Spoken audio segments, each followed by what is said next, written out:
morning class. This is a third video lecture of chapter Nutrition in Plants. We were studying the chapter Nutrition in Plant and topics were covered in this chapter: introduction, mode of nutrition, photosynthesis. ये तीन topics हमारे इस chapter में cover हो चुके थे। Introduction, mode of nutrition and photosynthesis. और आज का जो हमारा टॉपिक है condition for photosynthesis, necessary condition for photosynthesis, यानी कौन कौन सी कंडीशंस फोटोसिंथेसिस के लिए इंपॉर्टेंट है। तो ये आज हम जानते हैं डिटेल में।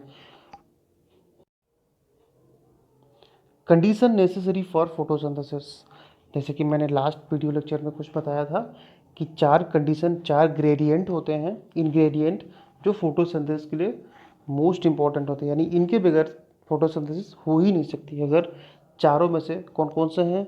फर्स्ट हमारा है क्लोरोफिल, ग्रीन पिगमेंट, जो कि प्लांट्स में प्रेजेंट होता है।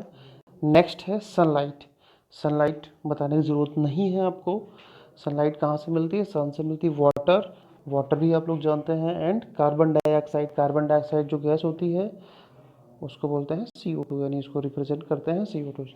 तो ये चारों चीज़ें होती हैं, कैसे प्लांट को मिलती हैं और कैसे प्लांट इनको ऑब्टेन करता है, तो ये हम डिटेल में जानते हैं। पहला हमारा है क्लोरोफिल। क्लोरोफिल क्या होता है, आइए इसको समझते हैं।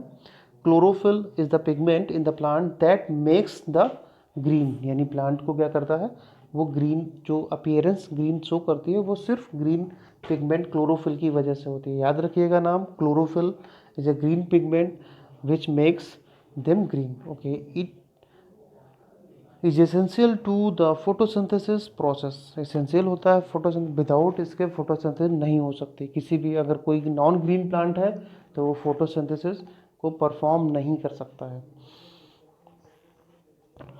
Next, the chemical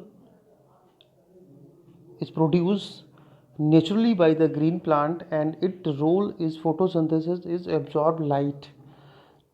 That light energy triggered the chemical reaction we know as photosynthesis, यानी नेचुरली, नेचर के द्वारा दिया हुआ होता है वो प्लांट में ग्रीन पिगमेंट होता है, और किसी भी ऑर्गेनिज्म में ग्रीन पिगमेंट नहीं होता है। इसीलिए प्लांट सारे होते हैं ऑटोट्रॉपिक, जो खुद से अपने फूड को बना सकते हैं, लेकिन कोई भी एनिमल प्लांट यानी फोटोसिंथेसिस की प्रोसेस को कंप्लीट नहीं कर सकता है। तो इसलिए क्लोरोफिल प्लांट में बहुत इंपॉर्टेंट होता। कैसा है क्लोरोफिल? अगर हम लोग देखें तो क्लोरोफिल ग्रीन पिगमेंट होता है जो प्लांट लीफ में, देखें लीफ की सेल निकालते हैं मीजोफिल सेल होती है एक्चुअली, आप लोग आगे जानेंगे। तो इसमें मीजोफिल सेल में एक ऑर्गेनल होता है। जैसे अगर हम लोग देखें सेल का स्ट्रक्चर कुछ इस तरीके से होता है, प्लांट सेल, और प्लांट सेल का स्ट्रक्चर कुछ इस तरीके होता है, इस तरीके से।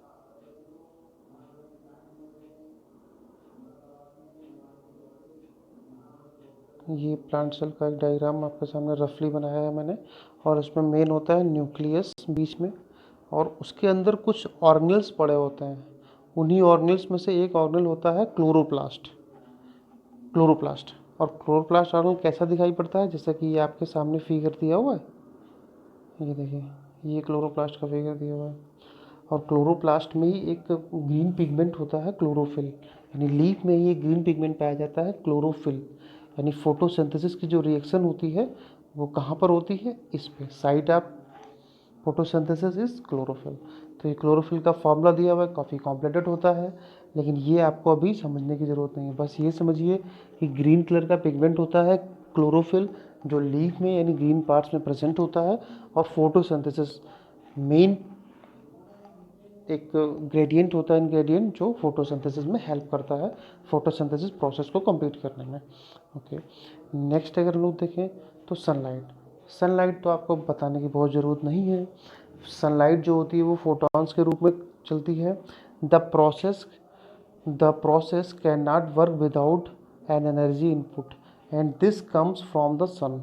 The sun start the first reaction, the photosynthesis, which is known as the light depending process. During this stage of photosynthesis, as the sunlight excited the chlorophyll water is split into oxygen and hydrogen, and the hydrogen is released, oxygen released into the pores atmosphere. यानी अब जो sunlight होती है, sunlight एक energy होती है, यानी उसमें हीट एनर्जी होती है। वो हीट एनर्जी क्या करती है, जो ग्रीन पिगमेंट प्रेजेंट होता है, ग्रीन पिगमेंट क्लोरोफिल, उसको एक्साइटेड करती है और वो क्या करता है, वाटर को ब्रेक कर देता है। और वाटर जो होता है H2O, वाटर का फार्मूला मैंने आपको बताया था क्या होता है, H2O।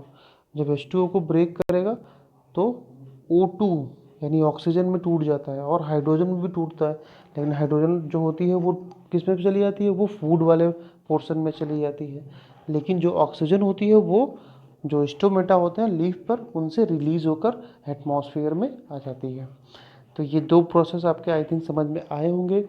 ये दोनों हम लोग क्या पढ़ रहे हैं, फोटोसिंथेसिस में जो भी प्रोसेस में इंग्रेडिएंट नेसेसरी होते हैं वो हम पढ़ रहे हैं। तो नेक्स्ट हमारा है वाटर। वाटर भी आप जानते होंगे, वाटर जो होता है इसका फार्मूला होता है, ये आप जान लें और याद रखें। वाटर का फार्मूला होता है H2O, यानी हाइड्रोजन के 2 मॉलिक्यूल्स एंड ऑक्सीजन का 1 मॉलिक्यूल मिलकर वाटर का 1 मॉलिक्यूल बनाता है। As any gardener knows, plant takes water from the ground through their roots. The water travels up the stem of the plant through a complex transport system and arrive to leaf to use as a raw material during the photosynthesis.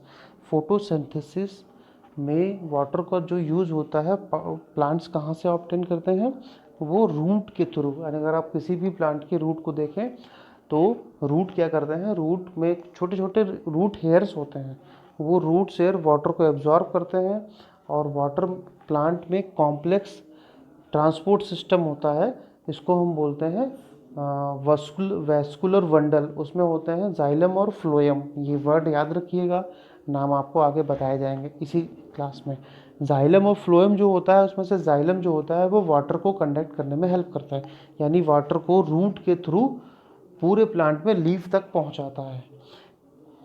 जैसे कि ये इसमें दिखाया गया, अगर आप देखें तो उसमें ये आपका है, यहाँ से रूट वाटर मिट्टी में एब्जॉर्ब करता है सॉइल से, और रूट के थ्रू यहाँ पे प्लांट्स में होते हैं जाइलम टिश्यूज़ जो वाटर को पूरे पार्ट्स में वाटर को पहुँचाते हैं प्लांट के, इवन लीफ में भी। तो सारे प्लांट्स में जब वाटर पहुँचता है तो ये किससे पहुँचता है, जाइलम के थ्रू, और फोटोसिंथेसिस में ये हेल्प करता है। अगर फोटोसिंथेसिस में वाटर नहीं मिलता है तो फोटोसिंथेसिस रिएक्शन कंप्लीट नहीं हो पाएगी। ओके, नेक्स्ट में देखते हैं। नेक्स्ट हमारा है कार्बन डाइऑक्साइड। कार्बन डाइऑक्साइड भी बहुत इंपॉर्टेंट है। कार्बन डाइऑक्साइड भी बहुत इंपॉर्टेंट है। इसमें कार्बन डाइऑक्साइड मिलती कहाँ से, सबसे पहले तो ये जान लें। कार्बन डाइऑक्साइड मैंने बताया था छोटे छोटे पोर्स होते हैं लीफ के ऊपर या नीचे, दोनों साइड, ज़्यादातर नीचे होते हैं छोटे छोटे पोर्स। जैसे कि देखिए ये आपको सामने दिखाया गया है, ये होते हैं स्टोमेटास। स्टोमेटा जो होते हैं स्मॉल पोर प्रेजेंट होते हैं, स्मॉल पोर जो होते हैं वो लीफ के ऊपर होता है, ऐसे हम नहीं देख पाते हैं, उनको हम माइक्रोस्कोप से ही देख सकते हैं। तो जैसे कि दिखाया गया है, this gas is abundantly available in the atmosphere around the plants. Most plants have a protective waxy layer over the leaves which prevent them from drying. यानी कुछ लीफ को अगर आप देखें, कुछ आपको स्मूथ ही लेयर दिखाई पड़ती है, शाइनी लेयर, एक्चुअली वो क्यूटिकल होती है जो प्लांट को प्रिवेंट करती है सूख, यानी उसका पानी बाहर निकलने से, क्योंकि प्लांट की लीफ जो होती है उसके ऊपर बहुत सारे पोर्स होते हैं। अगर वो पोर ओपन रहेंगे तो उसमें से प्लांट पानी एवोपरेट कंटिन्यू होता रहेगा। तो carbon dioxide, this would also prevent a gas such as carbon dioxide from the entering the leaf, but the leaf also has a special opening called stomata that allow the gas to enter the leaf cell. तो stomata जो होते हैं वो gas को allow करते हैं पास होने से। अब स्टोमेटा कैसे होते हैं आप एक बार देख लें। अगर हम लोग लीफ को देखें तो लीफ को माइक्रोस्कोप में छोटा सा पोर्शन लेते हैं तो कुछ इस तरीके से दिखाई पड़ता है, छोटे छोटे पिंक कलर का दिखाई पड़ रहा पोर होता है, इनसे कार्बन डाइऑक्साइड इन होती है एंड ऑक्सीजन आउट होती है। ये आपको सामने दिखाई पड़ जाएगा, ये ऑक्सीजन आउट हो रही है एंड कार्बन डाइऑक्साइड इन हो रहा है। वाटर भी देखिए यहाँ से आउट होता हुआ दिखाया जा रहा है। तो ये 4 चीज़ें थी जो बहुत इंपॉर्टेंट हैं, फोटोसिंथेसिस के लिए नेसेसरी हैं, इनके बिना फोटोसिंथेसिस परफॉर्म नहीं हो पाएगी। ओके, तो नेक्स्ट टॉपिक है हमारा इम्पोर्टेंस ऑफ फोटोसिंथेसिस। तो ये हम पढ़ते हैं नेक्स्ट वीडियो लेक्चर में। तब तक के लिए आप ये चारों चीज़ें तैयार कीजिए और काफ़ी इम्पोर्टेंट है आपके लिए। Okay, thank you so much.